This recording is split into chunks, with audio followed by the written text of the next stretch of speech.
Hello, and welcome to Humans of Magic. I'm your host, James Hsu. This conversation is with Kurohitsuki, a magic content creator and streamer from Buffalo, New York. Kuro is a force of positivity and strives to be as inclusive as possible as a creator, and we end up having a really good conversation about that. He's someone that I've always wanted to interview for Humans of Magic, and at Magic Con Amsterdam, I finally caught up with him face to face, and we had the chance to sit down and do it. Please excuse the audio quality in this episode. We are recording in a hallway during Magic Con Amsterdam, and the hustle and bustle of folks around us was super cool, but it wasn't like recording in a studio. Nonetheless, I think the conversation is very good.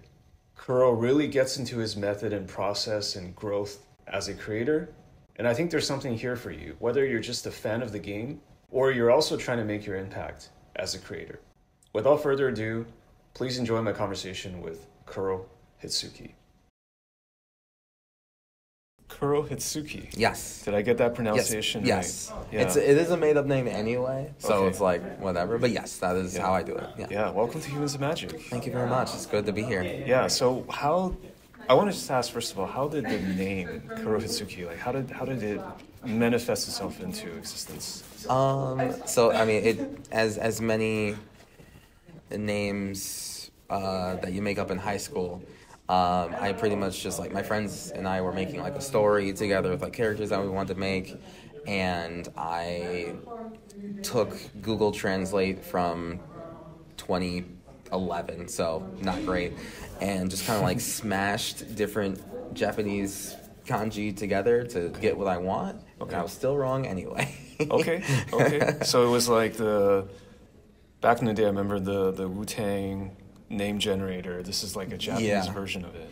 Pretty much, yeah, Okay. Pretty much where I just kind of stapled what I was trying to get together, and then here we are.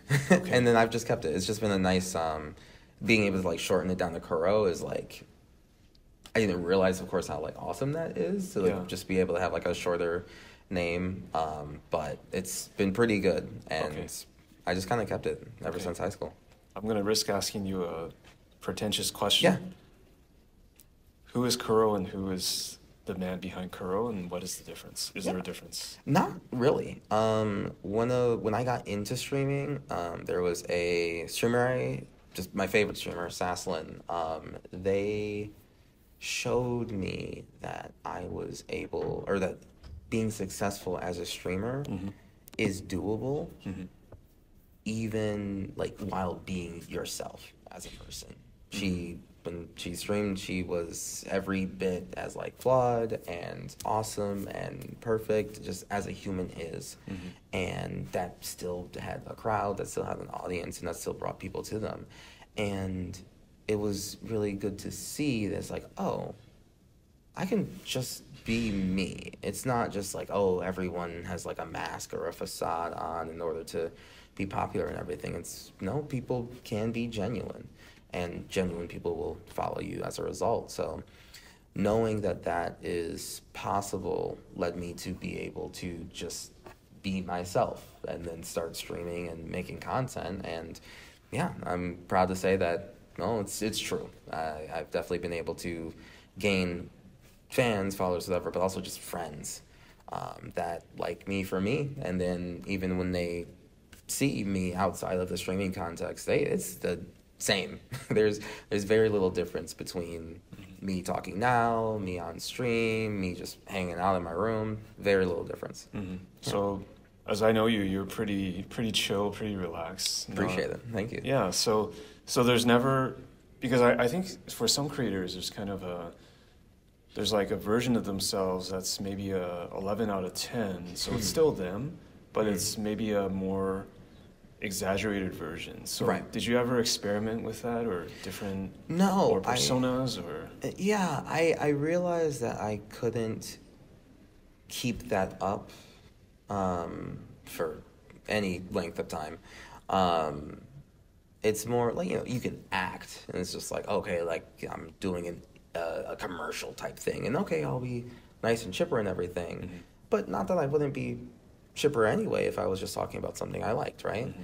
So really, like, the only time I change is based on just, like, how loud can I be? What type of setting are we in? Obviously, if we're in, like, a business meeting, I'll be quieter. If we're in the middle of a con floor, I'll be a bit more animated because, like, that's the vibe of the place. For sure. Yeah, but I know that I couldn't just try to be, like, this serious person for a very long amount of time, and I don't want to be inauthentic if I don't have to be, and I haven't had to be, so right. I just keep on being this. So, have you always found it fairly easy to be, I don't even know what's the word, like, adapting or adaptative to, you know, the vibe of those around you, for example, at a convention versus otherwise, or when you're streaming? Has that always come fairly easily? It's second nature, but it's not,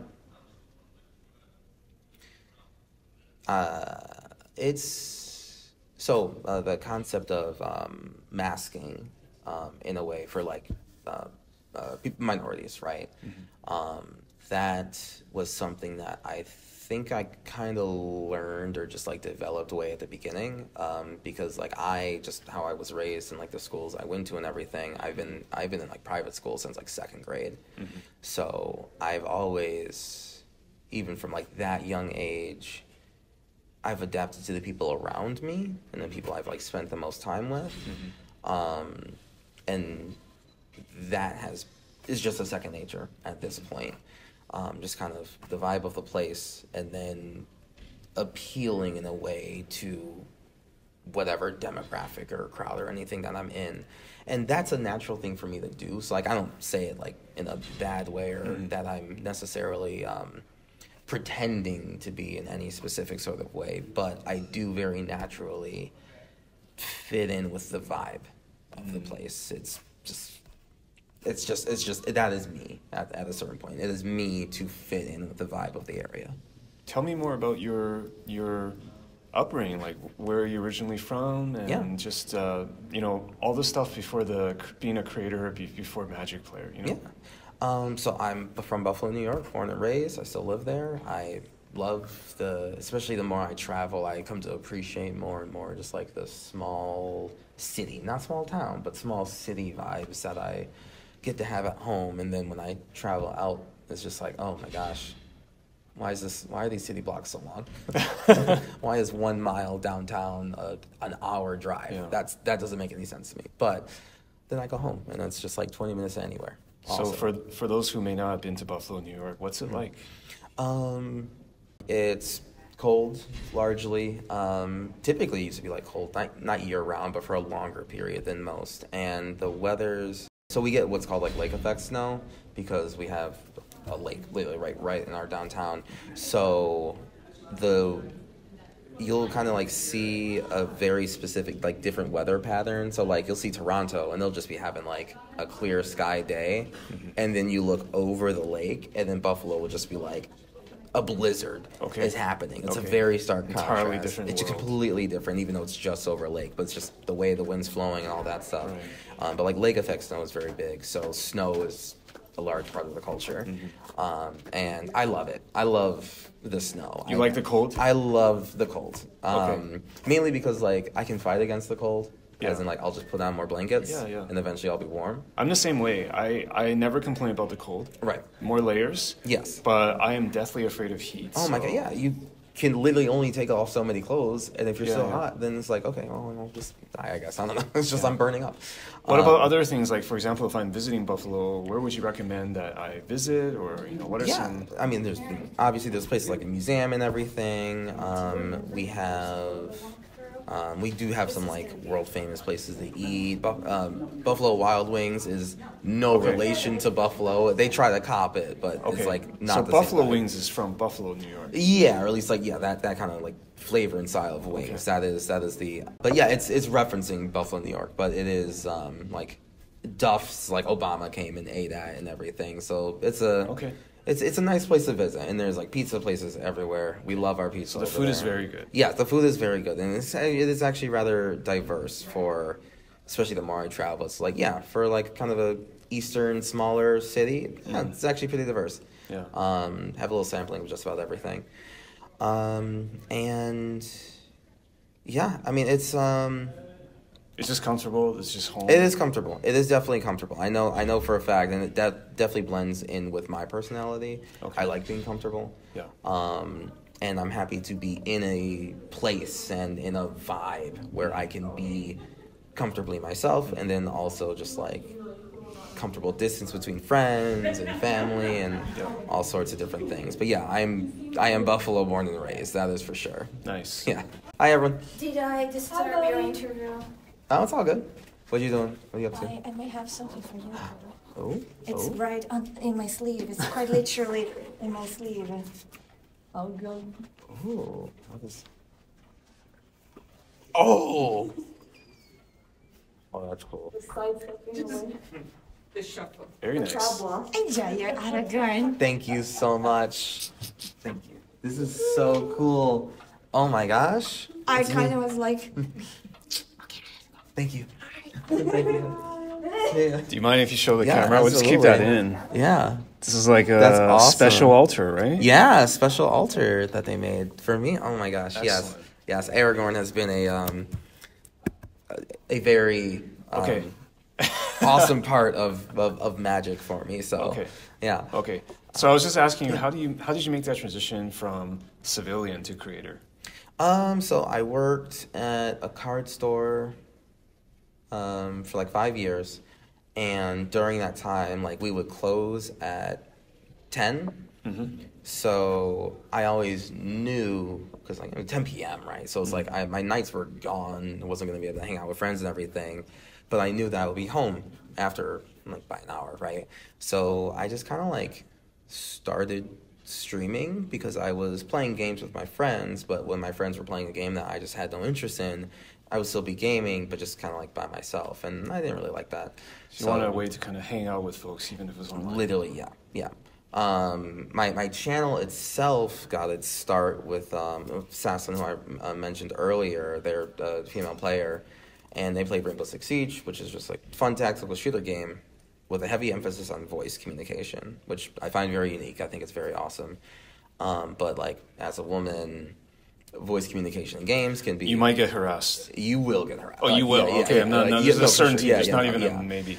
It happens far too often, and they kind of like defended themselves by just having a play group to just like a squad to play in, or just kind of like not communicate, which sucks, right? And there was someone in their community who was just like, yeah, I'm also a woman, also play these games, and like it really sucks. I feel like I can't even turn on the microphone and talk because they'll like, team kill me and stuff like that. And that just, for whatever reason, that particular time, it just like really struck me as very annoying. Not them saying it, but just like the fact that that's like the reality. It didn't sit well with you. It did not sit well with me at all. So I was just like, hey, listen, not to, approach you weirdly and everything, but like we're clearly in the same community. We like the same streamer. Would you like to play this game with me and like a friend who's also in the same community, just so you can actually play, like just so you can actually speak in the game, because I think the voice communication is the best part of the game, and I want you to be able to experience that best part, because like it's just not fair otherwise. So we did, and we just kind of like kept doing that, and like that person went on to make my Discord. Okay. In the future, and like that's kind of just how I got my start, just trying to be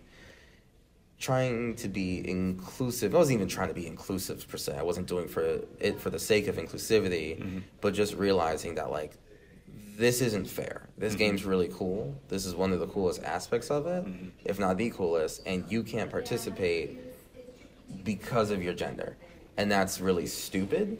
And so I'm offering to be your teammate, so that you don't have to deal with that. And I'm certainly not going to surround myself with people who are going to do that to you. Right. So we just kind of formed a community around doing that.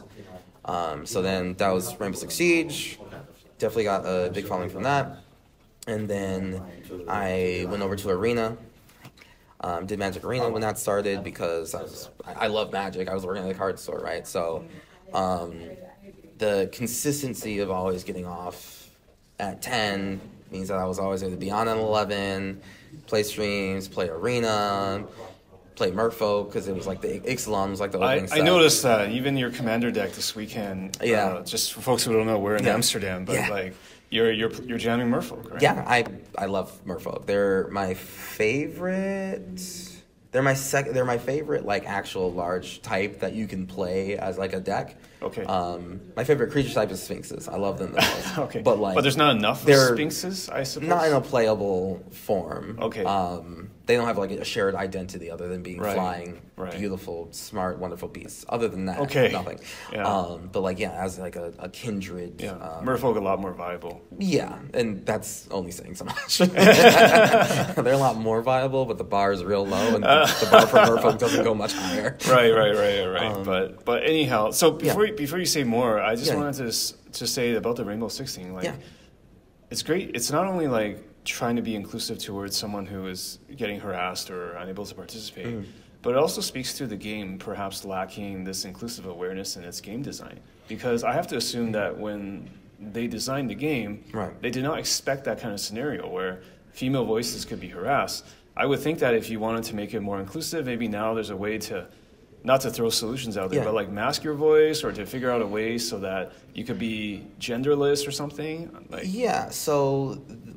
it was from early 2000 aughts. Rainbow Six Siege was like way back in the day. Yeah, like 2015, 14. So actually, I think that they just didn't plan on women playing in the game. I think that was more. That's why I'm saying I'm kind of implying that it's probably all men that designed the game. For sure, definitely way at the beginning, and just like the intention wasn't that would even be an issue or whatever, because like it would just never come up. But I mean, it turns out a lot of women like playing that game because it's a good game. Sure, yeah. And the solutions, like they've taken out team killing. Okay. So they took some measures. Yeah, they've taken some measures to lower the toxicity in that regard. They've like increased penalties for doing so. They have like a better reputation system. They've done certain steps, but I don't like the idea of having to mask your voice in order to, because you're not play. It's sort of just trying to sidestep the issue. Like, right. You have to disguise who you are. Right. Which is no way to play either, in my opinion. So it's like I don't, and I also don't want people to have to mute either, right? Because like what makes the game special is that it's based on sound and communication. Yeah. So people should be able to experience that specialness of the game without having to deal with something that is completely unrelated, right? Like if there's a person on your team and they're just like the enemies to your left, you shouldn't have to think 5 seconds before you want to say that. Exactly, right? Like that, it was just, and I still love the game, like for sure, but like, that's just what started it, where it's like, I don't think people should have to mask themselves in order to take part in like the best part of something. So going into Arena, did you continue to kind of do streaming of Rainbow Six or like different games in Arena and just kind of mix it up? Yeah, for a long time I did like half and half and everything because I still really like Rainbow Six, but like I obviously still really like Magic 2. But like eventually it became, actually no, I think for all of like Arena time it was basically half and half. I think I did like Monday, Tuesday, Wednesday was like Siege, and then like Thursday, Friday was Magic for a long time. And it was definitely like, it was a little bit of a juggle of just like, do I really just like kind of hardcore focus on one game? But like if I do, then the community from the other one kind of suffers and like they'll all leave and everything like that. Sure. But then I got into Commander playing like over Spelltable. Yeah.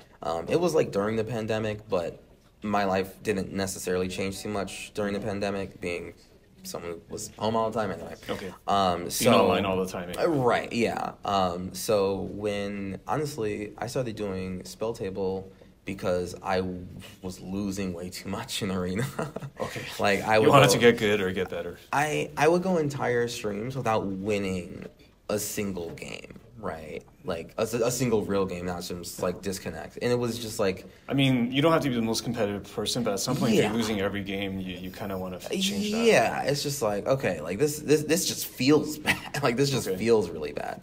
And I wasn't even like trying to like find the dopest brew that happens to like, on turn 15 I'll have infinite Thopters or something like that. It was like I was legitimately trying with like mono white weenies and stuff, and just couldn't win for whatever reason. So did you figure it out eventually? What was going on? I was just bad. I mean, I was just bad. But I was like, you know what? Let's try some Commander instead, because my win rate's literally just higher in Commander. Okay. Because at least winning one game in a couple hour span is just better than a 5-hour string where you win nothing. Sure. So I just started playing Commander. I was just like, hey, friends, you want to play? I see this Spelltable thing is really cool. Let me do that. And then, like, at first it was just like, oh, just copy the screen, put it over here, boom, you're good. But then, like, playing that more and more, I'm like, okay, well, I want, like, a more unique setup than just, like, screen capture, Spelltable. Let me get an overlay. I can do an overlay, and that kind of comes from, like, Rainbow Six Siege, where having additional chat view on sort of like a chat box, right, in order for people to, like, just kind of talk about, just to talk and see that on screen, and then I can reply to it. And just like other aspects of that I kind of brought over to Spelltable playing, and I mean the rest is just kind of history. I just kind of kept doing that. I still try to make my stream a unique place to be. I emphasize it's all casual. I don't really do like CDH or anything. Just every now and then just to kind of dip into the format, but I like casual play where everyone's deck is trying to do something specific, and I like seeing people express themselves like through those decks, and then beating them, of course. But the main thing is seeing them do the thing. Right. Expression. Yeah, expression is everything to me for Magic, and especially for Commander. Okay. It really is just like my favorite part. How did you develop your deck identity, or what commanders you like to play, or archetypes? I'm a Vorthos at heart. Okay. Flavor. I the flavor is what got me hooked to Magic. I got in during original Zendikar, and then that's a while ago. Yeah, 2011, and then that block in that year, and then Scars of Mirrodin came out, and the stories that would come out like every week. Of just like the Phyrexian invasion and all that stuff. I didn't quite know like what the Phyrexians were and everything, but the stories that were told depicting these cards that I saw fighting for their lives and everything, told through the story, made me go like, this is amazing. These are people who know their game, their property, and being able to give life to just what is cardboard pictures on this card really hit home for me. And like ever since Scars of Mirrodin and Mirrodin Besieged, just story-wise, I have been locked in and hooked, and I've just never looked back. Like I've been about it the whole time. So then like RTR comes out, there's like guild masters, right? Yep. And it's just like, okay, like here's a legendary creature that represents an entire like ideology of like the city and these groups of people and everything. And I liked that concept already. Before I even knew what Commander was, I was just like, Rakdos is Rakdos. Selesnya is Tristani, and they're populating and doing all this stuff. Asperia, my favorite guild leader, is draw cards, prevent damage. Awesome. I love that themed. And I was already doing like guild leader battles just in like a 60 card way. But then I heard of Commander, and it's just like, hey, you could just take this legendary creature and have even more cards that can just be based around that character, around that creature. And that, I fell in love with it immediately.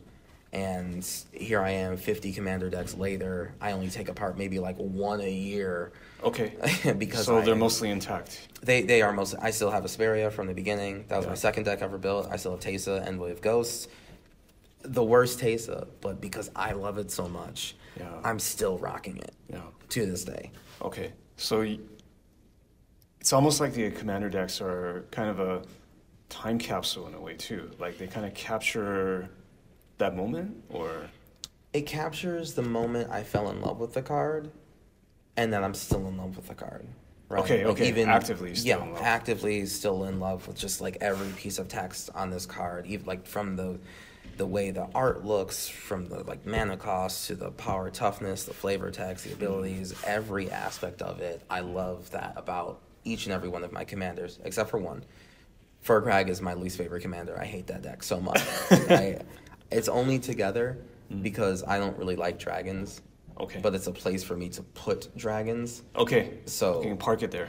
They're literally parked there. If I took Yeah. Furkrag apart tomorrow, those cards would just go into a box that could just be picked up and rebuilt immediately. So that's the only reason I still have I it. might as well keep it then. Yeah, literally it. But like all 50 minus 1 of my decks, I love every single card in them. I love their commanders. I can tell you why I built that commander, what I love about them, the different mechanics that they've challenged me to get over. Like I hate discarding cards. I always feel like I'm making the wrong choice when I discard a card, right? So like draw, discard. I would before 20. They call that the looting effect Yeah, or looting. something? Yes, Yeah. before 2020,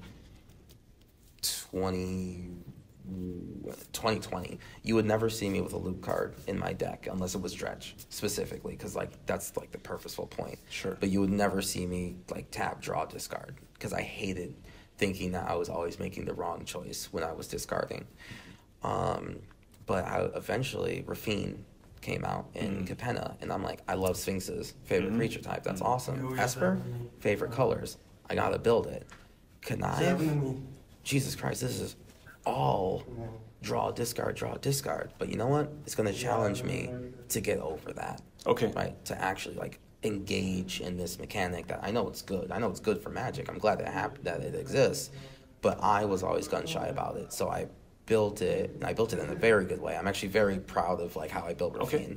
It does challenge me of just like draw, discard. Okay, what's like worth keeping? How can I think about what's gonna happen in the next turn? This card, I need that +1/+1 counter, so I am gonna discard this board wipe. Sure. And I'm just gonna live with it. Like the board wipe is just gone, right? But like I dealt that damage that I needed to do, that sort of stuff. And like I build decks for the characters I like, and then also how it's challenging me as a player too. There are definitely So that is a kind of challenge, or going outside your usual play style then. right. Yeah, I'm still in comfort because I hate green. Green is my least favorite color. I still haven't built like a ramp deck because I just can't wrap my head around mana dorks. I don't know why. I can play artifacts that give mana, and Maybe that at makes some sense to point, me. but not At right some now. point, but yeah, no Lana Rails anywhere. But like eventually I will. But like slowly but surely, there's a new character that comes out where it's just like, you know what, Kuro, you're gonna love Shurikai. You love vehicles. The vehicles are super cool, but it makes you draw a discard. It's like. So you have to figure out a way to almost conquer that. Yeah, absolutely. I conquer it, and then I get to play a deck that I love with a commander that I love. Yeah. Yeah. So I'm gonna put you on the spot. What's your, if you had to name one GOAT commander, what would it be? Would it be Rafine or some Aragorn. King of Gondor, for sure. Snap answer. Just easy, right? He It's about more than the card. It's with the character, right? It's the card, it's the character. It's also like you say like a time capsule. So when Aragorn, King of Gondor, got revealed, like there was a lot of leaks happening for Commander stuff at the time, because I think someone ended up with a box and they kind of like revealed a bunch of stuff, and a lot of I remember I was at work, and like I think it was Command Zone. They got the Jeskai deck, and they were previewing the cards in it, and I was like, okay, all these Lord of the Rings stuff, I'm not really interested in most of them, Sauron, Hobbits, whatever, but I know that I like the humans. And Jeskai, I love Jeskai, second favorite color scheme. Can't wait to see what they do. Oh, Eowyn's on the front? Cool. Let's see what she does. But I was always interested in like what the secondary commander was going to be. And when a lot of leaks happened, I'm like, oh, okay, well, that commander's spoiled, this one's spoiled. Man, everything's just kind of like, all the mystery's taken out of it. But this card dodged all of that. Aragorn, King of Gondor was a true surprise to everyone, definitely to me. And I'm like, wait, one, love Aragorn. Love what they've done with the character and Magic and everything. My favorite color scheme that was available. And then also deals with Monarch. And it deals with Monarch in a way that other Monarchy decks don't really do. This guy wants to keep the crown, whereas every other Monarch deck wants to give it away. And I'm like, whoa.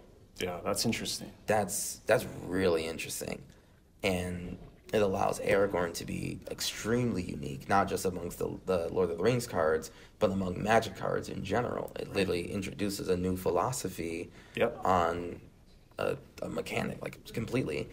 And it struck me immediately, just entirely. And it became a really big centerpiece for me. I immediately texted Veggie Wagon, and I'm just like, Veggie Wagon, what if we do like a charity event where we just play like Lord of the Rings cards and like make it minority focused? And he's like, yes, I'm fucking ready to go. Yeah. And that led to the Representation Matters event, which was like my first big charity event.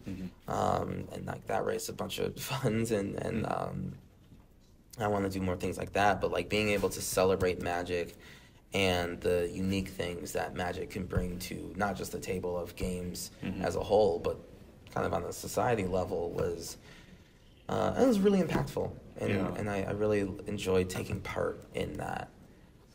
So yeah, in terms of just like a really hard-hitting commander, Aragorn for sure, yes, but in a very niche and unique way. And then second would be Urabrask, okay, the newest version of him.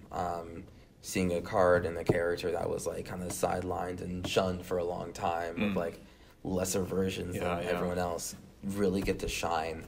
Also hits me deep in my core. Sure. He's a very, very close character of mine. What about, do you have a favorite Magic card of all time? Favorite Magic card? It is Aethersworn Sphinx.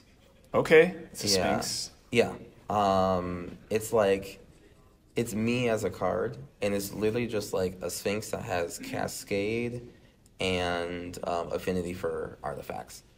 And it's just like, that's what I would want to be. And it's a Sphinx from Esper the Plane, which is my favorite plane. Yep. Yeah, it's like it's all me. Okay. I love it checks artifacts. The boxes. Checks every box. I'm a Sphinx. I have an artifact body. I cascade because I love just like the random whatever I get off the top sort of things. Sure. I don't run many tutors because I just like to draw whatever I'm going to end up drawing. Yeah. And artifacts, which I just love. Yeah. Okay. Yeah. About being a Sphinx, like, is there something about them in terms of the riddles, or just being enigmatic, or do you like the aesthetics of it, or? The aesthetics and the enigmatic. Hard for me to say that one, but yes, that one. Okay. I like that it's a creature that is their understanding of the world is it's not on a higher plane, but it's just a different way of seeing it. They're seeing it in a very logical way, and I like that they're creatures that are just that way. They can't really help it. That's what they are as a core.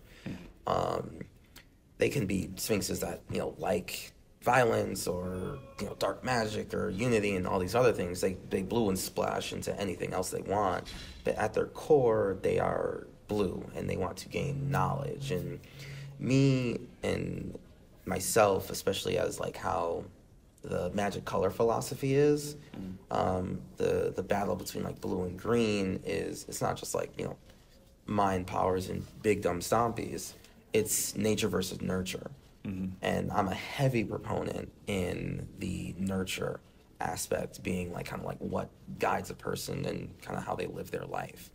I don't like the idea that someone's just like born a certain way and that's just kind of like how they are. It's their environment that raises them. It's the vibes of what's around them that kind of puts them where they are and just like how they act.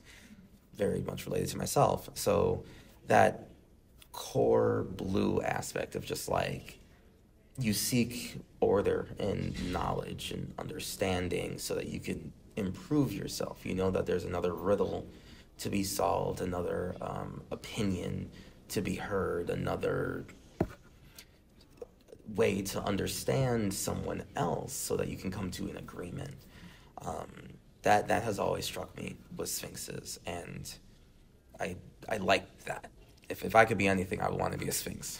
That's amazing. Yeah. I mean, this is stuff that I feel like only comes through really brilliantly when I speak to folks who are Vorthos, Vorthoses, because it's that sort of, I almost envy that. It's like, you're seeing the real meaning and sort of the way the fantasy creature types or the fantasy world sort of speaks for the real world, or like tries to embody or want to exemplify what's going on around us in the real world, right? And that Magic themselves, like, I mean, they clearly have people that focus on that, right? They're trying to express that with every card that they make. Whenever they make a Sphinx, they're trying to express that aspect of blue. Whenever they make a green creature, they're trying to express that aspect of it. And oh my God, when they put them together, they're trying to say something else entirely different. Right. And being able to pick up on that language that the designers are trying to portray,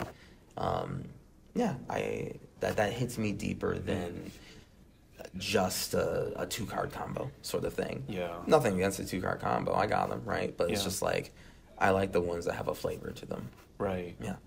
Have you considered, if there's an opportunity in the future, would you ever consider doing something like Magic card design? Or being involved in the flavor somehow? Oh, absolutely. I would, like, that would be honestly the most exciting part for me, like, even thinking of that, like, the idea that I get to learn more about what like their mindset is like actually what excites me the most. Like, yeah, making Magic cards would be cool, right? But like, to be able to the process or the thinking? Or? Yes, like to all of it. To just be like, hey, we want to design a something. Alhambra 2 is back. What are we going to make them do? And to be part of the room where it's just like, okay, like, Alhambra does like mind stuff, and he did stuff with Jace, so we kind of want to have a reference of that somehow. Okay, well, how on this card can we reference their connection with Jace? Sure. Do they mill? Do they draw cards? Do they do X, Y, and Z? And it's just like that process of hearing people talk about how can we translate what we want to do and what we want to portray onto this card. That would be the dream come true. That's what I want the most. The top-down design sets, every time they're just like, we're designing the set top-down, is the music to my ears so much. Khan's block was like my favorite block in terms of like the relation between like flavor and gameplay, where it's just like these factions of Khanates and everything. They have their themes, plus some counters, pain and drain, bunch of creatures dealing damage. Like all of that was perfectly exemplified in like these 5 factions, and then repeated 3 times because they did that for 3 sets. And it's just like, peak story, peak blend with gameplay. Loved every second of it, and that would be a dream. That would be a dream come true. But really, it's because I get to understand and learn how they translate the fantasy to the card, and just being giddy with excitement the entire time. Okay, being a student of the game, as it were. Yeah. The process.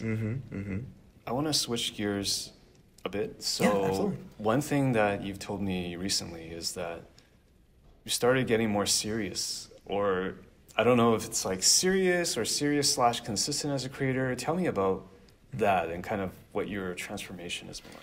Yeah, it's definitely been an interesting journey, because like, if anything, for like right now, just with all the trips I've been taking, I've been like the least consistent I've ever been, right? Because like, I'm no longer just, oh, well, my night is gone on my daily job anyway, so I know I'll be at home at 11, I'll stream, go to sleep, repeat. Like, I don't have that structure anymore.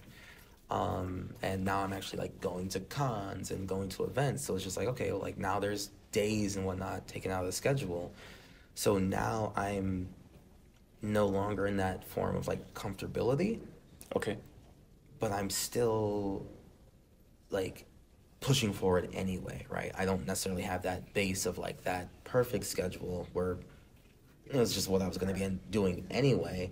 Now I'm making the effort to be like, hey, I'm going to be here on time at 7, so I will do what I need to do life-wise to make sure that I'm able to do that, versus, well, I was going to be here anyway, right? And that kind of like understanding that I need to push forward with more passion myself and for myself to, talk to brands and make friends and make connections and network, right? It's just like, I'm not scared of the word network because I know that my form of networking is just talking like this and finding people who vibe with me. And going back to what you said at the beginning, just being yourself too, right? Exactly. It's not a scary word when I'm in an environment where I can just be myself, and that will attract the right people who also want to just be themselves, and they understand that they vibe with me in that.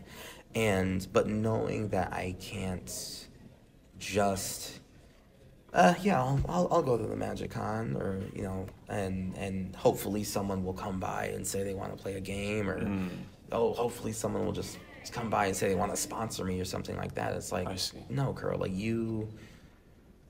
it's not that way anymore. You got to take it into your own hands, make it happen. Exactly. Yeah. I do, and it's definitely a struggle because, like, again, I've been in the comfort of Buffalo in a way, right? Where it's in Buffalo, it's a 20-minute ride to anywhere. That's just the guarantee. That's just how it's laid out. Everything is just a 20-minute thing. Okay. So you can always kind of plan around that, be a little loosey-goosey with the time. But I've learned as I'm going to other places and dealing with other people, it's like, no, I need to make a plan to be there early or to, like, get here at a specific time. It's not just going to work out where, I'll be there in, like, about 20 or something. It's like, no, I'll be there in 10. Mm-hmm. And I need to make sure that I'm up and dressed. And if there's a chance that something gets in the way, I have to account for that and then still arrive at the right time. And that's that level of, I guess, personal accountability one aspect of it has been a growing pain in a way, but it's been a good exploration into myself and just into my relationship with others too. So that's huge. And I'm just wondering, how did you come to that realization? You got to go out there and make things happen and go outside your comfort zone. And was there some event or events that made you realize that? It was me realizing that I can definitely do more. And because I know I can do more. Absolutely. I'm not even close to burnt out or anything like that. Okay. I'm not overwhelmed, not even close. So it's like, I've kind of pushed like the boundary, or push more and more. It's just like, what am I comfortable with? Oh, I could do a lot more. Okay, cool. I know that the capacity is high. Awesome. But, like, let's start filling that with more meaningful action.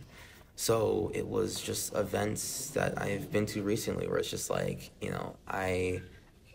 for 3 events, I brought around a bunch of streaming equipment. Okay. With me that I was, like, too scared to ask for a table to set up, right?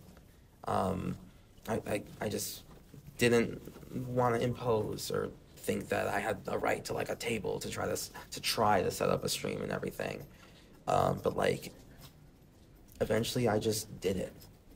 I was just like, hey, can I use this table to do this thing? It'll be pretty cool. And people are just like, oh, yeah, that sounds great. Let's do it. And I tested it, and hey, turns out I brought all the right equipment. I had all the software ready. Yeah. I just set it up, and boom, I was able to just start streaming and play a game, and the sound was good, video quality was good, and it's just like, man, what was I scared of? Yeah. Like, why did I hold myself back over nothing? And it wasn't even like a fear of no, like, oh yeah, no, sorry, we can't have you do that, and then just be sad. It was more just like a fear of trying and not succeeding. Okay, so it is a fear of failure in a way. A fear of failure for sure. Definitely a fear of failure. Not even a no, but just like for myself to be like, oh cool, I inconvenienced someone. I tried to set all this up. Oh, I left batteries at home. Oh, the internet is down. Okay. Like that's what I was fearing of, like, imposing on wherever I was to try to do something, but I missed something. So therefore, not only did I fail myself, but I failed the people who got to, like, help me set up a table or got me their internet access and stuff like that. or the chat who came along to go like, oh, let's see what Kuro's up to. Oh, Kuro, the sound's really bad. We can't hear anything. That is what I feared the most in doing all of that. And would you say that you're a perfectionist? Not particularly, right? But you just... Yeah, I'm coming around to saying I might have some perfectionist tendencies, because I definitely say I want everything to be perfect. No, I'm not a perfectionist sort of thing. But I definitely, more than anything, I want to be able to give all that I know I'm capable of. And I know I'm not perfect, so maybe that's why I say I'm not a perfectionist. But I want to be pushed to my limits. And your potential. Yeah, my potential. But I'm also scared that potential not be seen as enough, or like it won't be enough. So there's a self-limiting factor of like, I want to push that ceiling. Oh, but what if that ceiling ends up being really low? Then I'm like just stuck at a low ceiling, and everyone knows it and everyone sees it, and then like, you know, that is the fear. But that is the permanent fear. And I know that that's kept me back in a lot of ways, but I'm just like building a Magic deck that makes me draw a discard. Okay. I drew 50 cards, but I got to discard 25. I'm definitely going to discard the wrong 25. Yeah. That's like always in my head. But you'll learn and grow from that. Exactly. The round 25. Right. I learned to make it work anyway. I learned that, Kuro, you still drew 25 cards at the end of the day, and now you have more value. Now you can use those 25 cards to do something different, do something new, do something splashy and amazing. And that's what I need to focus more on, the draw and not the discard part. Okay. You know? Yeah. It all ties into Magic somehow, but yeah, and Magic helps me express that in different ways. Yeah. Was it a lot of self-reflection, or did you also have friends who helped you see the way, or... Yes. Because you're a pretty outgoing person, I have to imagine there's always friends who... maybe a good support network? Yeah, no, I mean, there are definitely more than enough people who are in my corner to say, like, Kuro, you can do it. It'll be fine. And I'm always in their corner saying, you can do it. It'll be fine. But to realize that I need to also be in my own corner and not just say, okay, well, I'll do it because people are depending on me. You're not doing it for others. Right. Yeah, I need to not only do things for others, I need to also want it for myself, and then to do it for myself. And it was just a kind of a cavalcade of the whole month of all of June. I traveled to 4 different places, 4 different events, and now I'm in Amsterdam. And only now am I kind of like really realizing I gotta be in my own corner too, along with everyone else. Right. But I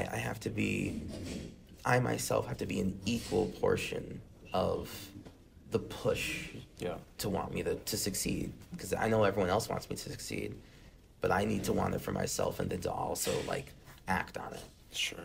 Yeah. So I would say it was not one particular event, but definitely a progression. A progression. Yeah. A build up to a 100-card deck. Okay. I love that analogy. Yeah. So, not that I'm assuming everybody is so long-term focused, because you know, folks have different ways of moving about in life, moving forwards. But I'm just wondering if you are the kind of person that has the second half of the year kind of in mind in terms of what or just it's more like in the moment. No, I stopped remembering what season it was once I was out of school. I couldn't care less at a certain point. Because for me, I mean, when you're out of school, summer is just another month at a certain point. I work jobs where it doesn't change based on the time of year it is, which I prefer. I want like that consistency and everything. Yeah. In Buffalo, if it's snowing for over half the year, then it's just snowing for over half the year. I don't care if it's snowing in July. It's snowing, right? Sure. But so no, I don't have the second half of the year planned out, but I do have I plan on being at this event. Okay. I I mean, plan as a on being creator, in you Vegas. want to be there. And, Right. Okay. Yes, I know that I want to be in Vegas. What do I have to do to be there? I don't really care what month Vegas is in. Yeah. Right. It's just a goal, and then you gotta work your way That's yes. The other stuff is periphery, Yeah. and it means nothing to me. I will be at Vegas. That is what means Okay. everything to me. So I would say I'm more of like a medium to short term planner. Okay. Like how far ahead? Like a month ahead or something? Or? I know I'm going to Vegas, right? Yeah. So That's more than a month. right? Yeah, That's October. No, right? there we go. Right? Yeah. Oh, sure. Whatever, if it is. Yeah, it is. Yeah, you can say it was Confirmed. December, and I would have been like, yeah, see you there. It's next week. No, it's Right, yeah, next week. fine. All right, I'm going out. But